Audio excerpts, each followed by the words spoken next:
risk in business is a reality, and today I want to ask you, do you actually know what cyber risks or cyber threats your company is facing on a daily basis? Do you actually assess these risks, and do you have a plan to protect yourself against these risks?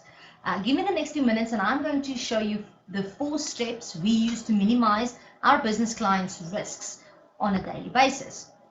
So for those of you that don't know me, I am Alani du Plessis, and I'm the co-owner of Oculon Technology Solutions. Together with my husband, Jan Hendrik du Plessis, we have actually assisted more than 50 plus businesses to secure and adapt their IT systems. We help them to create a secure and friendly or a safe environment for themselves, their customers, and also their employees.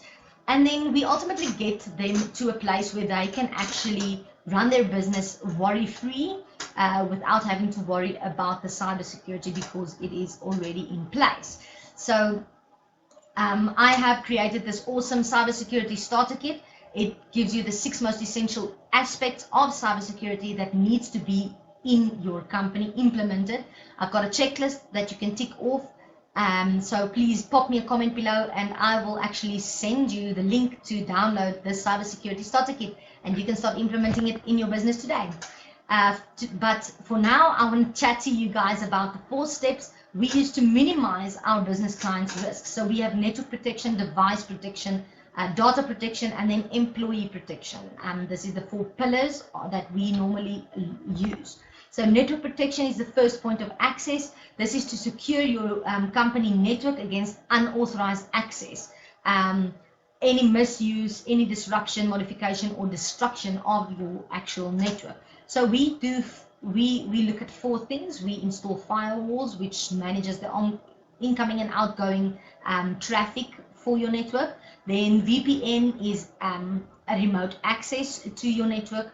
Access control, this is so that only authorized users can actually access the network. And network monitoring, this is the detection and response to security incidents on a real-time basis. So it's constant, the network monitoring. Then device protection, this is the second point of access, and this is to secure devices that employees actually use to connect to your business network. It's laptops, it's tablets, it's home desktops, whatever the case may be. So we have a few things here. I'm only going to talk about 2 because the other 2 is more or less the same than previously. The VPN, virtual private network, and the access control is exactly the same as previously said. It's just to keep the unauthorized people out. Then remote wipe, if any devices are stolen or lost, we have a remote wipe protocol to wipe all the data so that the sensitive data is not in the wrong hands. Antivirus and malware. This is software that is installed and we maintain and update it so that it can protect the devices against any malware or viruses that may happen or want to come onto the devices. The third pillar is data protection.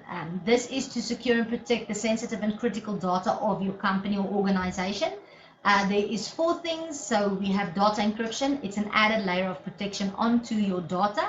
So this is very important. We have cloud security. If you have data that gets backed up to the cloud, then you actually have to have added layer of security on your cloud data. And then auditing and monitoring. This is to regularly audit all the data access and then change it if there's any users that have access to data that they shouldn't have. And then last but not least, the backups and recovery, the disaster recovery. You need to have a backup plan. If you already are busy backupping all your data, you have to also have a disaster recovery plan. If there is a data breach, what do you do with that backups? Do you just restore it? Is there any disaster recovery plan in place? So that is very important. Then employee protection. The goal here is to minimize the risk of your employees that could negatively impact them. So you need to train them to identify and prevent any of these potential attacks, cyber attacks. Then regularly monitor and audit safety procedures and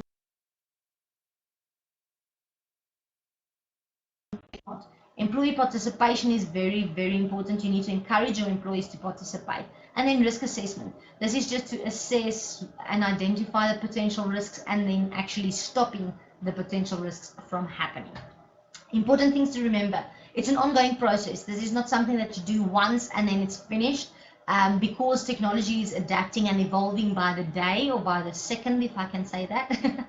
So you need to do that as well. So keep on going with the process.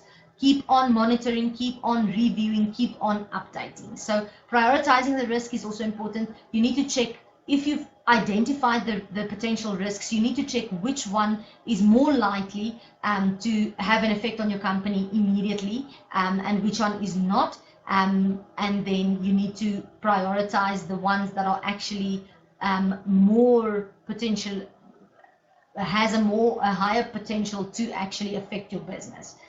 So then those ones need to be addressed first. And then that's it from me, folks. So remember, if you need or want this cybersecurity starter kit, please pop me a comment below, say I need this, I want this, and I can actually send you a link to the cybersecurity starter kit and you can start implementing that in your business today. Thank you for your time and I hope you have a lovely day.